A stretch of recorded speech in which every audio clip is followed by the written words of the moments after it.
terkait beberapa peristiwa yang menyentuh hajat hidup masyarakat. Sepertinya masalah kelangkaan minyak goreng.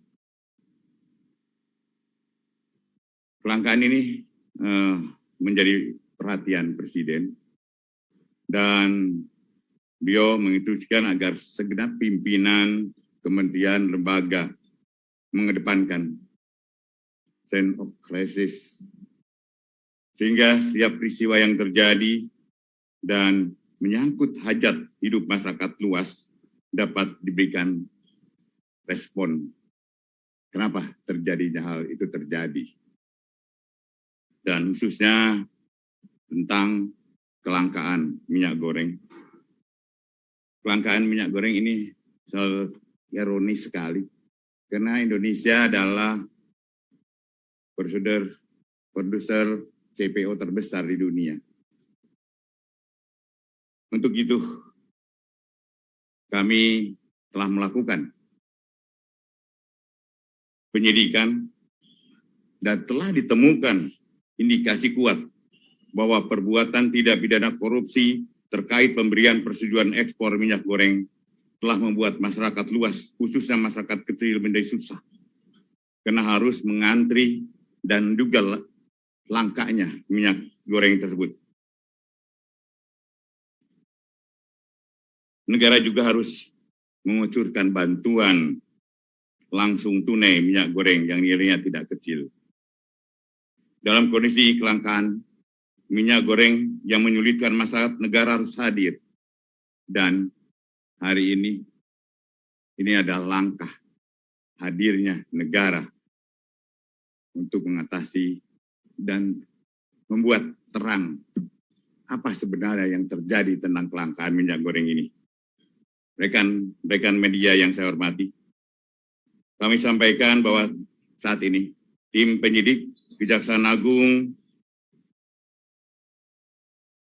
sedang melakukan penyidikan perkara dugaan tindak pidana korupsi dalam pemberian fasilitas ekspor crude palm atau oil atau CPO dan turunannya pada bulan Januari 2021 sampai Maret 2022. Berdasarkan surat perintah Direktur Penyidikan Jaksa Agung Muda Tindak Pidana Khusus nomor PRIN 17-F2-FD2-04 2020 tertanggal 4 April 2022. Pengungkapan perkara tersebut diawali dengan adanya peristiwa kelangkaan dan kenaikan harga minyak goreng di pasaran pada akhir tahun 2021. Atas peristiwa tersebut, pemerintah melalui Kementerian Keuangan dan atas peristiwa tersebut, pemerintah melalui Kementerian Perdagangan telah mengambil suatu kebijakan menetapkan DMO serta DPO bagi perusahaan yang ingin melaksanakan ekspor CPO dalam produk turunannya serta menetapkan harga eceran tertinggi minyak goreng sawit.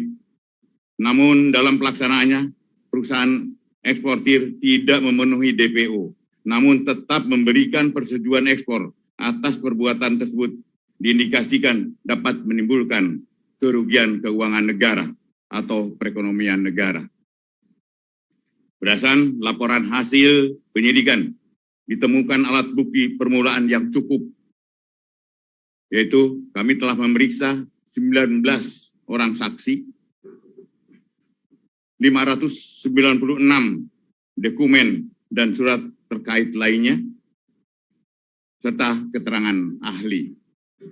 Dengan telah ditemukannya alat bukti yang cukup, yaitu minimal 2 alat bukti. Semana dimaksud di dalam pasal 184 ayat 1 Kitab Undang-Undang Hukum Acara Pidana.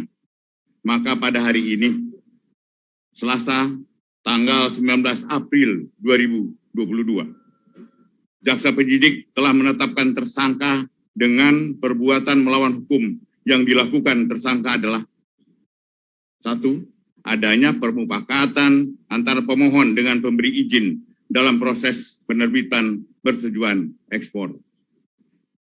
Kedua, dikeluarkannya persetujuan ekspor kepada eksportir yang seharusnya ditolak. Ditolak izinnya karena tidak memenuhi syarat,